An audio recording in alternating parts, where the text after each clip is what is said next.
We're going to make a twisty hat. First thing you do is you're going to make a bubble at the end. This twist, you're going to start at the center of the forehead, so right above the nose.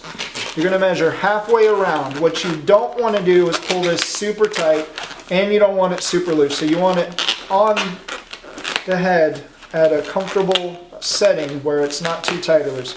Measure to the back, and this is where we're going to twist. You're going to twist this right here. So this should be halfway around somebody's head.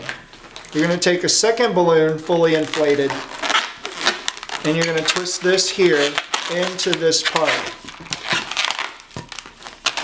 This would end up going around the rest of the way around somebody's head, and measure to the back. Make sure they should be pretty even, and then you're going to twist this together. Then what I do is I cross these over, holding them under my hand, and I rotate one over the other.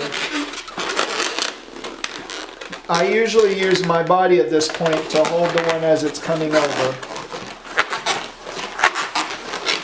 until you get to the very top.